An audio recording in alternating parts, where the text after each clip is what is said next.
Secretary Rubio, for being here. We just heard from President Zelensky. He said he does not think that he owes President Trump an apology for what happened inside the Oval Office today. Do you feel otherwise? I do, because you guys don't see, you guys only saw the end. You saw what happened today. You don't see all the things that led up to this. So let me explain. The president's been very clear. He campaigned on this. He thinks this war should have never started. He believes, and I agree, that had he been president, it never would have happened. Now here we are. He's trying to bring an end to this conflict. We've explained very clearly what our plan is here, which is we want to get the Russians to a negotiating table. We want to explore whether peace is possible. They understand this. They also understand that this agreement that was supposed to be signed today was supposed to be an agreement that binds America economically to Ukraine, which to me, as I've explained, and I think the president alluded to today, is a security guarantee in its own way, because we're involved. It's now us. It's our interests. That was all explained. That was all understood. And nonetheless, for the last 10 days, in every engagement we've had with the Ukrainians, there's been complications in getting that point across, including the public statements that President Zelensky has made.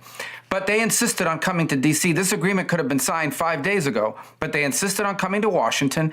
And there was and should have been a very clear understanding. Don't come here and create a such scenario where you're going to start lecturing us about how diplomacy isn't going to work.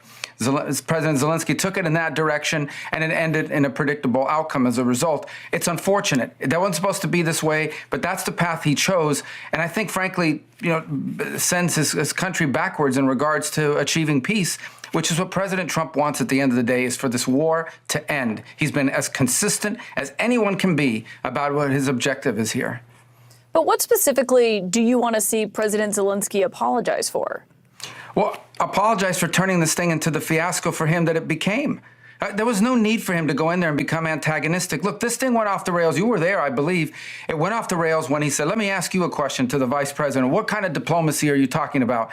Well, this is a serious thing. I mean, thousands of people have been killed, thousands. And he talks about all these horrible things that have happened to prisoners of war and children, all true, all bad. This is what we're dealing with here. It needs to come to an end. We are trying to bring it to an end. The way you bring it to an end is you get Russia to the table to talk. And he understands that. Attacking Putin, no matter how anyone may feel about him personally, forcing the president into a position where you're trying to goad him into attacking Putin, calling him names, maximalist demands about Russia having to pay for the reconstruction, all the sorts of things that you talk about in a negotiation. Well, when you start talking about that aggressively, and the president's a deal maker, he's made deals his entire life, you're not going to get people to the table. And so you start to perceive that maybe Zelensky doesn't want a peace deal. He says he does, but maybe he doesn't. And that active, open undermining of efforts to bring about peace is deeply frustrating for everyone who's been involved in communications with them leading up to today. And I think he should apologize for wasting our time for a meeting that was going to end the way it did. You yourself have said previously that Putin cannot be trusted in negotiations. That was the point that President Zelensky was ultimately making during that conversation, is that there cannot be an agreement without security guarantees, because he was talking about all the ceasefire agreements before, or agreements that Putin has just blown past. I mean, do you still feel that way, that Putin cannot be trusted in these negotiations? Well, I was there yesterday when the president said in front of the media that our approach is going to be trust but verify. President Trump's made deals his entire life. He's not going to get suckered into some deal that's not a real deal. We all understand this. We understand it on our end for certain. And so the goal here is to get to a place where we have to explore whether peace is possible. I've said this repeatedly. I don't know. I think it is, based on what they've said so far, but we have to explore that. How else is this war going to end? I ask people, what is the European plan to end this war? I can tell you what one foreign minister told me, and I'm not going to say who it was, but I can tell you what one of them told me, and that is that the war goes on for another year, and at that point, Russia will feel so weakened that they'll beg for a peace. That's another year of killing, another year of dying, another year of destruction, and by the way, not a very realistic plan in my point of view. So if there's a chance of peace, even if it's a 1% chance, that needs to be explored, and that's what President Trump is trying to do here. President Trump said just when he was leaving the White House after that meeting that he doesn't think President Zelensky wants peace. But isn't that why the Ukrainian leader was in the Oval Office for that meeting today?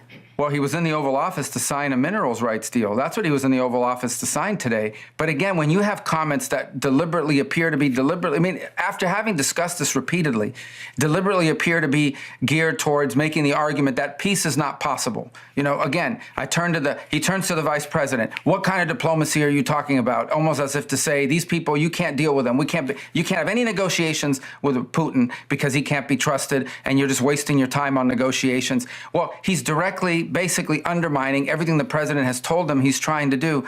Look, there's no need for that. You start to suspect, does he really want an end to this war? Does he just think that, we have to do whatever he says and give him anything he wants without any end game? That was the Biden strategy. We were funding a stalemate. We were funding a meat grinder. And unfortunately, for the Ukrainians, the Russians have more meat to grind, and they don't care about human life. We've seen it, human waves, the North Koreans, etc. And so this is a very complex thing. It's very delicate. It's very costly. It's very bloody. It needs to be brought to an end, but it isn't going to be brought to an end with public pronouncements and maximalist demands in the public, but in real diplomacy. The vice president was right. When you say they don't care about life, are you talking about the Russians or the Ukrainians? Well, the Russians, they're conscripting by the hundreds of thousands. They brought in North Korean troops that were slaughtered in Kursk, and they keep going because they got more people. That's the other fact. Look, and it's, again, we go back to the same point. I'm not going to fall into this trap of the who's bad and who's evil. People can make those conclusions. People have seen how this narrative has played out and where we are today and how this all started and so forth. The point now is it has to end. And the way it ends is you get people to a negotiating table, and the president, who's the ultimate deal maker, knows you don't get people to a negotiating table when you're calling them names and you're accusing them of things, because at the end of the day, this is not a political campaign, okay? This is high stakes international diplomacy and an effort to bring about an end to a very, very dangerous war. But you yourself, sir, have said before that you believe Putin is a war criminal, that is a widely accepted fact. You've called him a butcher. And you've said that as a Secretary of State, you do believe it's important for someone with such global influence as you have to speak with that kind of moral clarity.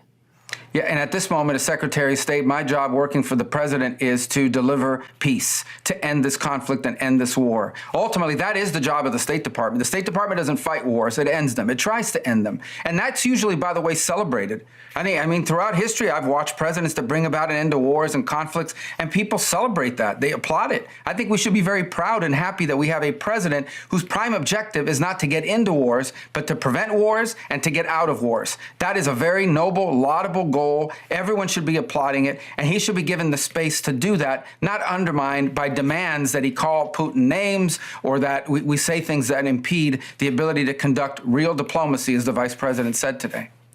To follow up on what you just said a moment ago, are you saying that you have doubts that President Zelensky wants this war to come to an end?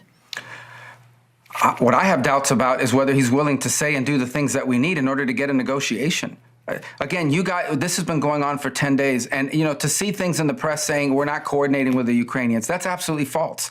Over the last 10 days, the Ukrainians have met with the Secretary of Commerce, the Secretary of State, the Vice President of the United States, had a phone call with President Trump, and he was in the Oval Office today. I've talked to the foreign minister of Ukraine 3 times in the last 10 days. The argument that we're not engaging, but yet you keep reading these press accounts about, they're leaving us out, we're not involved, we're not engaged. None of these things are true, and it continues. So all that led up to today in a deep sense of frustration.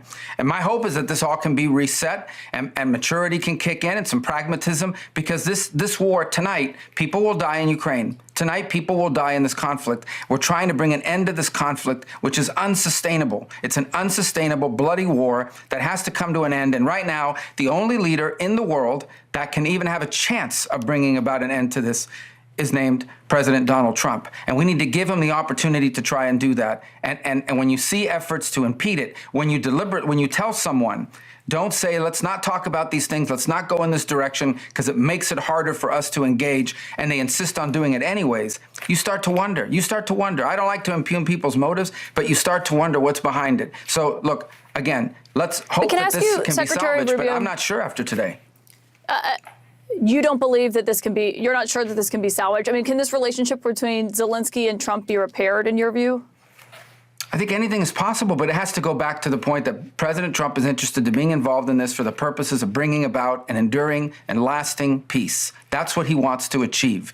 And I think if I'm a country okay, that's involved in a war with a bigger country, who's losing thousands of people, who's had 3 million people leave my country because they can't be there, who is facing these challenges, I would be thanking a president who's trying to help bring about an end to this war. I would be thanking him, and I would be supportive of what he's trying to do, at least in my public pronouncements and in my public posture. And we didn't see that today, and we haven't seen that for the last few days. Now, will that change? I hope so. It should, for the purposes of global peace and stability in Europe and around the world.